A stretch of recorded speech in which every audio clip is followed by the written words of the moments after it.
Hello, I'm Kathy Bissell. Welcome to the U.S. Open version of the Golf Show 2.0 with Gary Van Sickle making some predictions, I think. Gary, you talked about can different people have too much power? Is this going to be a power U.S. Open or what? Can different people have too much power? A lot of people have too much power, in my opinion. Are we talking about golf? Oh, that's Yeah, good. just golf. It's a different Well, problem. the myth is that if you're going at Oakmont, that's going to be a great champion, and not he has to be only a great player can win at Oakmont. The only player who can win at Oakmont is the player who plays great. They may or may not be a great player. Yeah. A lot of guys come. You may remember Andrew Andrew Landry in 2016 was right there. Scott Piercy was tied for second, I believe. So there's been, Johnny Miller was nearly tied by John Schlee. Yeah. And as Lanny Watkins said in one of our previous podcasts, of all people, John Schlee. So if you play well, if you can get it in the fairway and hit the greens, you can get around here. But usually only the best players can do that. So it's not It's a just it's a not Zach just Johnson. anybody can win, but you don't have to be the greatest player in the world to do it. You can be in the mix and hang in there. So I use my famed power stick rankings, which I just made up minutes ago, Okay. and I made some picks. Here's my 10 power stick where they rank on the power stick. So Okay. go ahead and read them off, and you can vote yay or nay on whether I should include them or not. Go ahead, you start.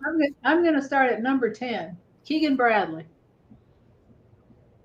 That's going to be a surprising name for people, but he was seventh in the PGA, eighth in the Memorial, and both those courses were set up as hard as a Yeah. U.S. Open. And I don't think he'd say this, but I'm pretty sure Keegan would love to prove that maybe he shouldn't have been passed over last time instead of the captain's buddies. So he's been playing good. It's a long. He's not on everybody's list, but I think wouldn't shock me at all. Well, I'm surprised with his good play recently. He just kind of fell off the radar there for about 3 or 4 years.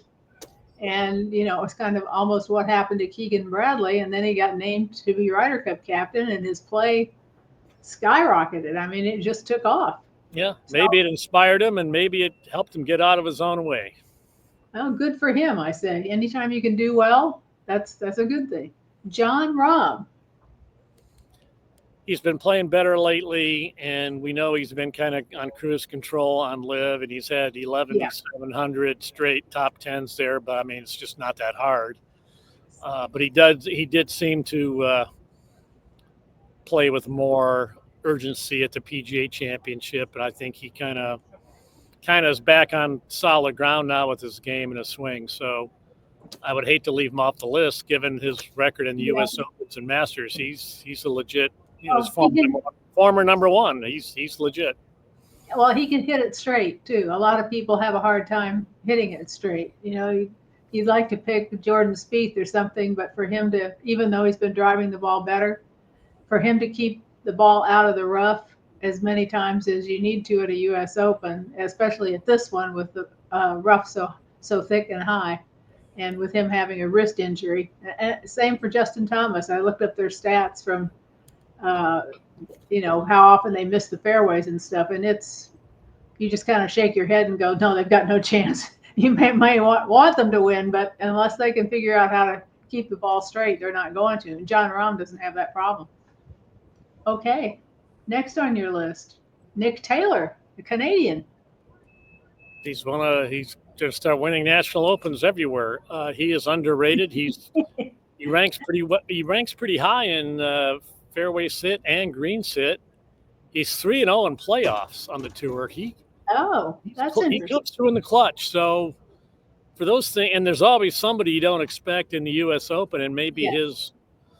his credentials are almost too good to be a guy who's considered unexpected. But I'm throwing him in there. I don't think your average person is going to have Nick Taylor in the list. So I Probably not. think he's a possibility. Okay, next, Rory McIlroy. Yeah, what's he, number 6 or number 7? Seven on your list. So that's a little lower than people would expect you to have Rory McIlroy. Yeah, he's been talking about his battle against complacency and what to do after the Masters, and he's understandably drained. So he's having driver issues. He switched drivers, so Oakmont is not the place to tinker with your driver. So, on the other hand, having zero expectations this week might be the best thing that ever happened to him. So I had to put him on the list because of that. He might just go. He's already won everything. Now it doesn't matter if he does it again or not. Right, but maybe he'll want to do it again. You know, he wants to, but you know. And if he gets a driver that works, he gets some confidence in the driver, he'll flip that switch right back on. Absolutely, he will. He can't help himself. If he sees the ball going the right way, he's gonna follow right after that and win a bunch more. Russell Henley. There's a surprising pick by you. That's number 6 on your list. Well, he's had a spectacular amateur career, and he's in his mid-30s now, and it's just taken him a while to get going. He is shockingly high in fairways hit and greens hit. Oh, that's important. And the media ignores him, kind of like Larry Nelson, because he doesn't get up there and tell one-liners and regale us with anecdotes. So he's kind of quiet. Anecdote free. He's up there a lot. Now the only question is he a closer? And he closed at Bay Hill. Yeah, which is hard to do there. It took him a while to get here. I think if I was wagering, and I did already. Yeah, I've got I forget his odds, but they're high. So he's a nice long shot to maybe take a flyer on. Okay. Colin Morikawa. He fits the profile. A lot of fairways, a lot of greens. Great iron player. He gets a fade. The ball lands soft. Yep, all of those things say that he's going to be a real likely candidate for this week. He's won 2 majors, but he hasn't won anything in more than a year and a half. So at least. I don't know if it's putting. I don't know exactly what his problem is, but you cannot leave him off if you're on a fantasy pool of some kind or had a 5-man team. You cannot leave him off your list at Oakmont. No, he'd be a threat. I don't know if he'll win or not, but he'd certainly be a threat. But if he gets close, he'll be a threat to actually do an interview with us. Yeah, he's threatening us. Everybody's favorite Austrian, Sepp Straka. This guy is way up there in fairways hit and right up there in greens hit and regulation. He just drives it straight. And again, that's what you need at Oakmont. He's not really been a factor in majors because he hasn't played a lot of them, but he won twice this year, so he's in form. You ignore him at your own peril. Yeah, I kind of, everybody seems to be kind of gravitating toward Sepp Straka, and the first time you hear that, you go, huh? And then you think about it and you go, yeah, he could win it. And by the way, we should point out that you can read all the additional details in the actual story I wrote here, which will be appearing at the-golf-show.com. Yes, it will be. Under U.S. Open. Shane Lowry. He had a 4-shot lead going into the final round in 2016. He's a good iron player, and he's a fantastic chipper. Not so much with the putter, but at Oakmont, it's about 2 putting more than 1 putting. Putting to hit the green in regulation. So he almost won last time, and I'm sure he would tell you he should have won last time. Probably playing as good now as he was 9 years ago. So you gotta, if you're betting on the U.S. Open, why wouldn't you? He's like 33-1. Well, and he's won the most important championship for his career, the Open Championship, the British Open.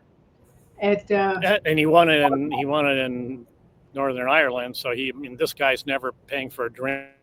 Ever in his life. Number 2, Bryson DeChambeau. There you go, 3. Nobody has anybody ever won 3 U.S. Opens in a row? I forgot to even look that up. Well, you mean 3 total? He hadn't won them in a row. He won last year. He's the defending champ, but not many people won 3 U.S. Opens. That's a short list. It is. He's up there in every major. It just, he's positioned himself. So that's how Jack won a lot of majors. You put yourself there, somebody else loses it and hands it to you. That's how you win majors. So yes. I think he has his putting straightened out. I don't like the way I don't like his putting stroke, but I know he's been working on it. So you can't ignore him, and he's the people favorite. He'll have a big following here, a very vocal following. Yes. So anybody who's playing with him needs to be prepared for that. So, he also needs to be prepared to be outdriven by 70 yards, but that's another story. Yeah. Oh, it'll be interesting to see how far he does hit it at the new and improved and rejuvenated and more trees down. He honestly hits it so far. Can't he just hit 2-iron on every hole and be in the fairway? I mean, that would be the smart way to put it. But nobody ever does that. I always think that, but nobody ever does it. Yeah, well, if they do it, they miss-hit 1 2-iron into the rough, and they're like, now they're way back. They're like, well, that was stupid. I could have hit it in the rough with a driver and been, so that's what happens. Number 1, Scotty Scheffler. Duh. I think that's all we need to say. He's the king of the hill, and nobody in the near future unseating him at number 1. And he's right up there and hitting it close. He hits it closer to the pin more often than just about everybody else, and he can drive it pretty straight when he has to. And he's not going to be trying to bomb it. So Scotty's the man. That's just the way it is. Well, the only thing that makes me nervous about that is that this golf course, Oakmont, is a little bit like Olympic Club in that I read your story on past events at Oakmont, and it reminded me of Olympic, where things happened like Ben Hogan lost to Jack Fleck, and who else? I'm going to forget all of Ben Hogan won here. He crushed Snead by 6. Arnie lost to Jack, but Jack turned out to be the greatest player of all time. Right, but at the time, he wasn't. Miller beat a bunch of Hall of Famers, but that was his first one. You're right. He wasn't really well known yet. He wasn't. He had won 2 tournaments, and in one of them he beat Dean Beeman, of all people, the former commissioner of the PGA Tour. But he wasn't what you'd call Johnny Miller yet. He was just an up and coming pro. Mike Wan, the head of the USGA, this morning pointed out a stat that 6 of the 9 Oakmont Open winners won at least 2 majors or were in the Hall of Fame. I forget which one. And he said there's a good chance that Angel Cabrera and Dustin Johnson. Somebody else will be John Rahm will make the Hall of Fame, so it'd be 8 out of 9. So Sam Parks Jr., the local club pro in Pittsburgh, won the 35 Open. He's the outlier, but you can make a case either way. But a bigger concern for me would be Scotty's won so much lately. That's very draining. The PGA and the Memorial. Yeah. Yes. That might have taken a toll. It's between that and a baby crying. I don't know. How did he rest up? He must have like a different head he puts on when he goes out and plays golf, because then he can block it out. It's a real, it's a mental thing that very few people have, never mind golfers have. And that's one thing that made Jack Nicklaus so good, is that he was able to concentrate on the task at hand almost better than anybody else. And yet to get him to change topics sometimes, when you're talking to him, was really hard. But once you got him to that new topic, then he was 100% focused on whatever that was. I always thought that was really. Here's a little wild card. If Scotty were to win this, he would only need to win the Open next month in Northern Ireland to complete the career Grand Slam himself. Yes, correct. Absolutely correct. And if he doesn't do it now, he's already got 2 legs and there's plenty of years left for him to continue to win. Yeah, Which I'm still 4 away from the career slam, in case anybody's counting. Still need 4. You're what? Yeah. I still need 4 for career Grand Slam. You need 4. So do I. Need 4. Well, I hope you get them all. All right, who did I leave off the list that you think should have been included? Your boy Ludwig Oberg. He hadn't played so great this year. No, he hasn't. I'm wondering if his meniscus has come back to haunt him like mine has always comes back to haunt me. Because I don't know if it's worse to have it on your right leg or your left leg. You had a meniscus issue with one of your knees, didn't you? Yeah, well, mine blew apart and they had to vacuum it out. So there's no really fixing that. No, I've got the same thing going on in my right knee. And so it just makes he might still be adjusting. Yeah, that's a good point. And so he may never be right again. I mean, that's a possibility. We don't know the depth of the meniscus, if it was a tear or if it was completely messed up. You should mark this date in history. I said to you, that's a good point. Every now and again you say that, but not every really. Now and again. We both heard Lanny Watkins on our podcast say Jordan Spieth he thinks could be a factor, but yes, he did. Possible. I'll take it from Lanny, but you look at his stats, they don't bear it out. But if in fact Jordan is getting better and better each week, you can't change that so in one tournament. Right. So he certainly knows how to win a major if he can drive it straight. Yeah, he was the best iron player in golf for a year and a half there. Yes, and if he has the shots, or he used to have the shots to be able to hit it close to the pin, and the last couple of tournaments that I've seen him play where he's been on a leaderboard so that he'd be on TV, he was hitting good shots close to the pin like he used to. My concern would be if he hits a couple shots into the gnarly rough here and has to back him out. His wrist isn't the greatest, so I'd be worried about that. But he and Justin Thomas both have Justin has had wrist problems in the past, so that comes back to get you. And remember the year Phil Mickelson came to practice at Oakmont, was it 2007? He called it dangerous rough. He hit too many shots out of the rough in the practice and hurt himself. Yep. He couldn't play 2 tournaments. He had to wear a diaper during the tournament. No. No. So sad, Phil. Well, it's upsetting to him because he was trying to win the U.S. Open for his career Grand Slam. He was being smart, but it turned out it was a little too smart. Well, you just can't tell what's going to happen. You hit 10 shots. It'll be shocking. Be a complete shock if anyone other than someone we've mentioned wins the Open this week. I think we've covered them all. I would never say that. You just can't tell. There's always 2 crazy names like Andrew Landry and Gregory Bordy who are up on the board with a chance. So the problem is you just don't know who they are. Davis Riley, could be anybody.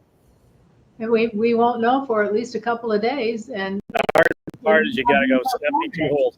You got to go all 72 at Oakmont. It's a finish line's a long way away. And I kind of feel like you're going 172 at Oakmont because it's so difficult. Yeah. I always feel sorry for the golfers.